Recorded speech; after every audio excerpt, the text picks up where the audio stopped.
About the situation going on in Libya is Jeff Stacy.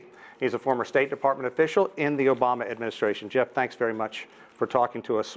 I want to get right to it. What are we dealing with right now? What is the situation as Khalifa Haftar's attempt to seize the Libyan capital moves on? His critics, and there are many, say this looks more like a coup than an effort to rout terrorists.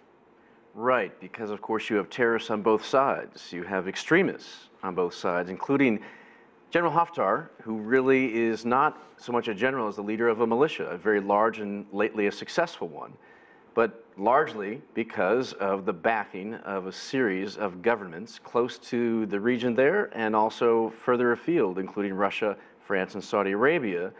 But the most concerning of late has been the weapons supplied by the UAE and even some support from Egypt. Directly in the last week, even on Friday, a large shipment of weapons apparently from UAE in violation of the UN embargo. So you have a situation where the UN is being prevented right when it was on the cusp of a lot of success. I mean, they lined up all these militias, and there are not hundreds, but enough to really stand in the way of a peace accord, which was due right before the invasion started. Okay, let's pick up on a couple of those points, because when you talk about the military hardware, we're talking about fighter jets, we're talking about helicopters, up-armored vehicles. Those are the kind of ammunition that can do tremendous damage in an open field. What happens if it gets to urban, street-to-street combat? Could this become another Syria? Absolutely possible, and starting right in the capital. So hundreds, actually thousands of civilian deaths are potentially on the offing here if the international community doesn't act. So you have a situation where the UN is prevented from establishing a ceasefire, which is the first thing on the cards, and then getting back to the peace process. And that is almost not, it's not just canceled, but it's not going to be back in the foreseeable future until countries like the US, which have basically stood this out, get involved, and France, which is, to me, it is just shocking that this country is standing with Russia, not with the US, with a bunch of ragtag extremists who, well, they have a little issue further south with one of their former territories, Chad, and some rebels there. They actually intervened on behalf of Haftar with fighter jets against these rebels. Well, let's talk about those nations that are supporting Haftar.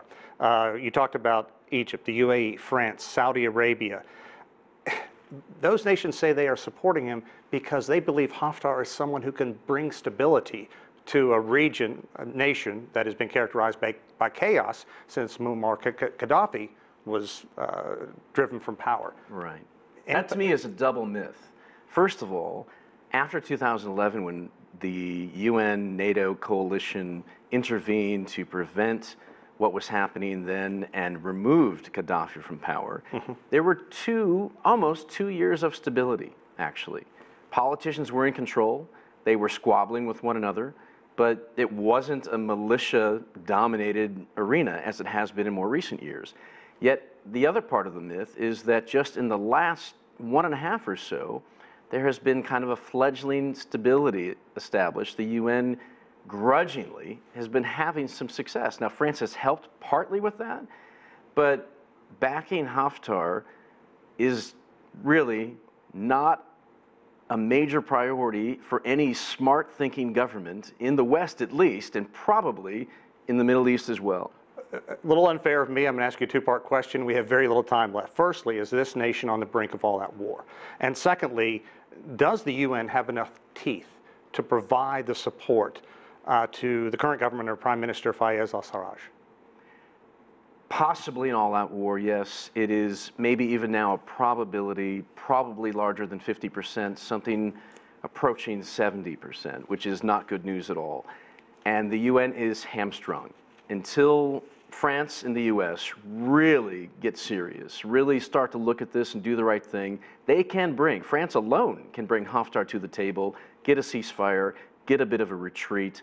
That's what we need to happen now. It is crucial. Otherwise, a lot of Libyans and even Southern Europe, in terms of refugees, are in trouble. Jeff Stacy, thank you very much. We greatly appreciate your insight. My pleasure.